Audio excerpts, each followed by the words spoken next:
طيب السلام عليكم، معكم مهندس احمد صلاح مشاتل الخليج. انا جاي النهارده بكلمكم من مزرعه حاج سامح الحديدي، ده من كبار شركات المقاولات في مصر والحديد والخرسانات الجاهزه. وما شاء الله احنا كنا زرعنا له نخل برحي انسجه من 3 سنين. ما شاء الله حاج سامح كلمني قال لي يا احمد احنا عندنا مشكله في الفسائل الجديده اللي طالعه، كان فيها مشكله تعرجات وكده. فالمهم انا جيت وبصيت له عليها زي ما انتم شايفين، يا رب تكون ظاهره معاكم. وكان في مشكله طبعا، الارض هنا الرطوبه عاليه جدا. هو ما شاء الله زارع ومحمل مانجا برده، زرعها ورا النخل على طول.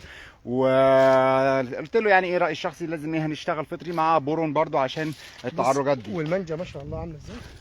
والمانجا ما شاء الله، الله اكبر الله اكبر. لو في عناقيد يعني ربنا يبارك يعني يا رب، ما شاء الله جميله جميله. وطبعا معانا معلم حلاوه، تعالى حلاوه تعالى. ده بقى الراجل البركه اللي ماسك لنا المزرعه هنا وبيعمل كل حاجه، وبصراحه ربنا راجل محترم جدا جدا.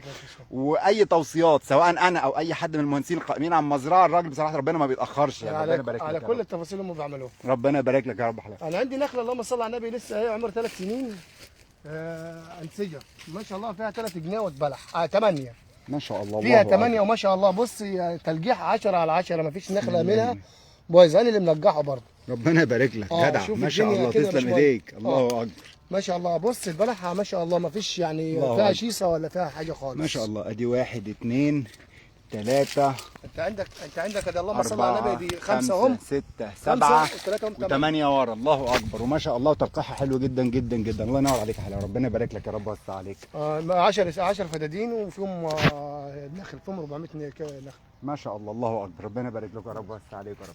طبعا انا بس كان توصيتي بس ليهم، هم شغالين فيها دلوقتي، موضوع ان هم يفصلوا شبكه الري للنخل عن المانجا، علشان برضو في فرق التسميد برضو، لان كده طبعا لما خالطين ففي جزء كبير من التسميد اللي بيبقى رايح بيروح للمانجا، في حين هو المفروض ايه، لا قلت لهم لازم يتك اكتر من كده باذن الله، عشان ان شاء الله نشوف نتائج احسن ان شاء الله باذن الله السنه الجايه. الله المستعان، الله المستعان. ربنا يبارك لك يا رب كده، ويوسع عليكم على الحاج سامح يا رب ان شاء الله باذن الله. الله يخليك، احنا زعلانين لله على فكره. ربنا يبارك لكم يا رب، ربنا يبارك لكم ويوسع عليكم يا رب. المهم يا جماعه انا حبيت اشارككم بس الشغل الجميل ده، واتمنى يا رب اكون افدتكم. ولو في عندكم بقى اي استشاره ما تنسوش تكلمونا او تبعتوا لنا على الصفحه او على الواتساب، وان شاء الله نكون في خدمتكم. يلا مش هطول عليكم اكتر من كده، باي خدمات. السلام عليكم.